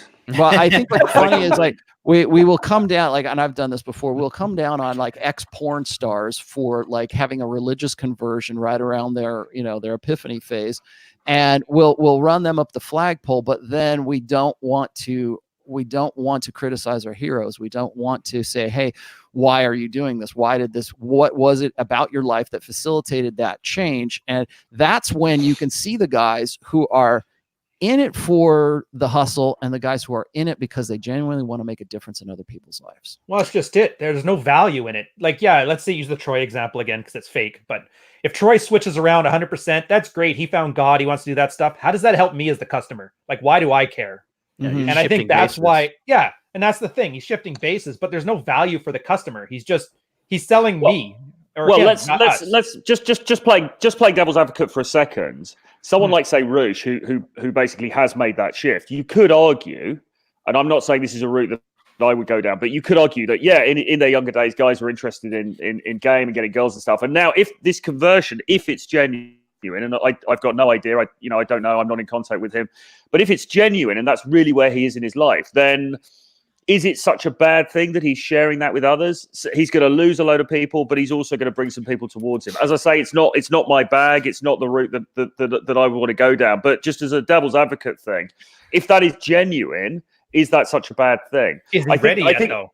I think the issue is when people do it when it's a grift thing, and I think we see that certainly with the dudes that get married. But the other question I was going to sort of ask to Rollo and maybe the other guys on the panel is is this part? So these dudes who've gone from being pickup artists to now being sort of like, oh, you should get married and, you know, have a great family and a wife and all that kind of stuff. That's partly because they got older and they met somebody and they settled down. But is it also partly because we have seen a shift in society over the last decade or so, particularly in the UK in the last week or so? We've seen the ramifications of this, where the you know, game and so on, it's just not as acceptable to mainstream society as illegal very soon. Yeah. Exactly. Well, we got to bring in. Wait, like you know that there's a little bit of fear mongering in that UK statement because the girls were underage. We have to bring that to attention. Yeah. Like that's clearly fucking a crime. Like I don't think game is going to be illegal. I just don't think. I mean, I don't think the government's going to get that desperate. We got guns, and they're not gonna do that. I just don't see it happening. And if it does, people there is a silent majority out there that silently watches. They don't log into YouTube, they don't chat, they don't comment, but they watch everything, right? And these people are just pretty much normal people, right? And I just don't see that we're going to all of a sudden become like this dystopian future where people are going to be fucking just terrified to approach girls and everybody's going to jail and concentration camps. It's not real. If China can't even get a grip on fucking Hong Kong, they're not going to control all 1 billion plus dudes in their dicks. It's just it's not going to happen. That's true. Actually, Rollo, I was thinking about Dalrock's threat point on that thing. Yeah. That's all I got. Yeah, no, I was just gonna say. We'll wrap it up here in a little bit. We're kind of coming up on our time, but I wanted to ask. Actually, kind of go around the panel here. I'm glad you guys started off on that. I'll start with Rich. What do you like? You guys have been doing this for a while. I know, Rich. How long have you had your channel? Like 5 years now. 2014, 600 plus videos. So okay, so that's pretty good. So like, what have you seen change as far as like doing what it is that you do? Like, you know, being I don't want to say a coach, but like being somebody who offers advice. What do you see that has changed, and what you see changing in the future? Like, because we're about to head into a new decade here. Like, as far as what I know you guys don't want to call it the Manosphere, but let's just call it the community that we're involved in right now. What do you see changing, and where do you see things going? I don't think I've been doing this long enough to see much changing. I've come to realize that there's a lot of men out there that are weak. They're confused. They feel optionless. They feel like they got their back up against the wall. They feel hopeless. There's a lot of guys that don't understand the concept of do the work. And if you use that as a foundation of the baseline, how you approach life, how you make choices to look for better results out of it, you're going to do, I mean, even if it's 1% better, you're always going to do slightly better day in, day out as you continue to grow. As far as what's going to happen in the future, I don't see it getting a hell of a lot better, because I think a lot of these guys are the product of environmental inputs and conditioning, like single mother households, the way that the school system treats boys like defective girls. I mean, like, you can go on and on down the list. Like, everything within social media, within Hollywood, reinforces a stronger, more dominant female primary social order. We see feminism more of a supremacy movement. So are things going to improve for men? I don't think so. I think men need to get more aware. I think they need to get their head out of their asses or out of the ground, or wherever they got their heads stuck, out of the clouds, and go looking for some answers, and start asking why, and challenging things, and asking why again, and asking why again, you know, certain things are done, or, you know, told of them, or asked of them. And if you're not getting good results, if you're not getting answers to what you're asking, if you're not getting where you want out of life, you got to ask yourself, why am I getting these shitty results? It's because you're making shit choices. And that's what I'm seeing a lot of. And it's probably the biggest realization that I've had 600 videos in. I mean, I've 600 videos, 32 million views, I think, is what the total count is. And I've looked at a lot of comments. I've looked at a lot of other people's content. I've looked at everything that we've all done together individually. And it's tough out there for guys, man. And I'm glad that we're able to sit here and have these conversations and share some wisdom. And, you know, we do our own shows, basically helping guys through problems like this. a lot of it's free. So consume it, guys. Dive deep onto the free shit because there's lots of good, useful information there. Just start there. Start somewhere. Do something. Right. I wanted to throw this one out here too at the end because I see a lot of this, particularly in what I would consider success porn. A lot of people are saying, "Well, Rich, aren't you a success porn? Ryan, aren't you success porn?" Yeah, I'm a PUA as well too, right? And a MGTOW, and a but see, here's the thing: is I think there needs to be and like married to single mom. Yeah, well, there has to, God damn it. There has to be a point there has to be some kind of distinction here. There has to be like and this goes back to the crisis of motive. Like, why are you doing what it is that you're doing? Are you doing it because it is your job, or are you doing it because you have a genuine interest in helping other guys? I think that pretty much anybody who gets involved in this, they don't get up in the morning and they look themselves in the mirror and go, yeah, I'm a real schmuck. I'm going to go and hustle these guys out today. I mean, maybe there are some guys that do that, but like, I think most people honestly think that who get into advice, right, for guys, or get into the manosphere, do it because they honestly believe that they have something to contribute. And of course, it seems like a good way to get out of their daily grind or to quit their day job so they can do this full time. And then so what happens is those guys then, of course, become invested in that hustle. And so there's this belief set about themselves that gets wrapped up into this. Plus there is if I don't do this and I don't appeal to the widest audience, then I'm going to be out of a job they have no other choice but to continue in that job because no one else will hire them after they get into this thing. But what the last thing I wanted to say here is that, and this is a sort of a philosophical principle here, is you cannot solve physical material problems with metaphysical evidence. So if anybody's selling you on the God pill, anybody's selling you on crystals, anybody's selling you on energy and shit like that, that right there, I would say is a good sign of a guy who is involved in success porn. If we're going to make some delineations right there. Go ahead, Troy. You were going to say something? Yeah, I mean, I've been, I suppose, writing in this space since about 2014. I've got nearly 1,000 articles in various places for free that are out there, and Twitter, and so obviously, getting into the YouTube stuff now and everything else. And I mean, a part of podcasts as well. And like Rich said, I mean, maybe that's probably too short a time to really see big change. But I suppose one thing I would say, through looking at other people's content and reading the comments and everything else, I fundamentally don't think in that time much has changed, in spite of the fact the societal changes that I've mentioned and we've mentioned. The fact that Me Too, guys' fears about approaching and all of these different kinds of things. I think fundamentally, and also as well, like things like Tinder and the social media, the ascent of Instagram and Tinder and all those things. Actually, fundamentally, I think the questions that guys are coming to me with are very, very similar. I don't think things have really markedly changed that much. And I think there is, as I think John said, I think there is a difference between all of this hysteria stuff that you read online about, oh my God, so feminism's so like this, things are so tough for guys, blah, blah, blah.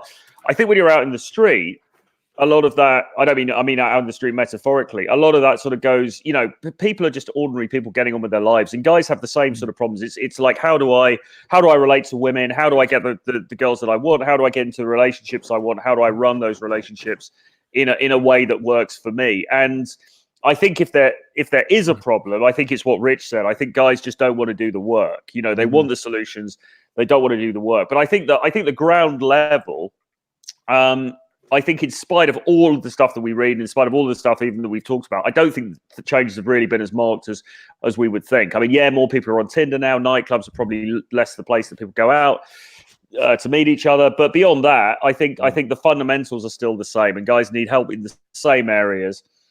But it's only going to get solved, guys, by doing the work. It's not going to get solved by sitting at home and reading stuff on Twitter and then just emailing somebody in the hope that they're going to transform your life, because you've got to do it yourself. And that's what it comes down to. Much easier not to do something than you guys have no idea how right you are. So I picked this up when I was in Niagara Falls a little while back. Mechanics Illustrated, 1948 May. Here's the ads. How to make money online, how to be strong like Charles Atlas, fear over the communist, which is basically just feminism. And then I don't know if you guys can see this, but an article about how chicks can take better photos. Same shit. It's exactly the same. And the only difference instead of video games is there's like electronic power boats and like other things. So everything is exactly the same as it's been since the late 40s, at least. And that's only because I got the ads for it right here. Yeah. So don't tell me that your situation is new and unique. The Chinese were still a problem back then too, with their 20%. This stuff is all pretty much always been this way. There's always this certain level of like success porn and grift, and that's fine. The work is still always the work. People managed to carve out their success in the late 40s. You'll be fine now. The only difference is the mechanism this stuff all happened. So I don't think it has changed. I think the only thing that's happened is a guy like me or, ADJ can get a worldwide audience when before it used to be a small ad in a small mechanic publication. Yes. So that's really the only difference. Barrier to entry is much lower. All right, guys, let's tie this up. Rich, what do you have going on this week? This week I have 2 live broadcasts, 8 p.m. Eastern on Monday before the train wreck. Sean's back for that. And I'm doing a Playing to Win episode. I'm doing those every other Thursday. So this Thursday at 8 p.m. I got a Playing to Win. I'm not going to tell you who the guest is, so make sure you subscribe to my channel and you get all the notifications. Cool deal. Troy, what you got going on this week? Monday, I've got a podcast coming up where I'll probably be talking more about this topic, actually, success porn, and what reasonable aspirations for guys are. So look for that on my YouTube channel, and then I'll have 3 videos coming up later in the week talking about confidence and charisma related stuff. So follow me on YouTube for those updates. Cool deal. John, how's the Body Life, or what is it? Body for Life. How's that happening for you? Body for Life working for you? Participation. How's it looking? No, the body language mastery webinars are going swimmingly. We did a 4-hour one last night, and they're typically just supposed to be 2 hours, but these quarter 3 guys are they're a good group. I am going to join you on that at some point. Just watch out for. You'll have to do it like on a moment's notice, but I will join you for one or 2 of those. Thank you. I mean, the guys loved having you last time. Body language mastery is going swimmingly. The webinars will be continuing all the way until Halloween. So I'm just giving the brunt of my attention to the gentleman there. Also, 9 a.m. Eastern Standard Time is my show, Interview with the Man, that I do Monday to Friday. And then after this show at 2 p.m. Eastern Standard Time, I will have Dude Party on my channel, where you guys are actually able to call in and or jump on the stream as long as you have a decent internet connection and a good web camera setup. You can get on stream. We'll talk about it. We're going to talk about this whole phenomenon of transgender children and injecting children with hormones and stuff like that. And we're just going to kind of get the common man's opinion. So that's going to be 2 p.m. Eastern Standard Time on my channel, Modern Life Dating. I'll put the link in the chat, and hope to see you guys over there. Excellent. Ryan. Nice. From my side, we've upped it. More videos a week. So we got red pilled coffee, red pilled cooking, as well as the occasional video essay when something needs to get dunked on.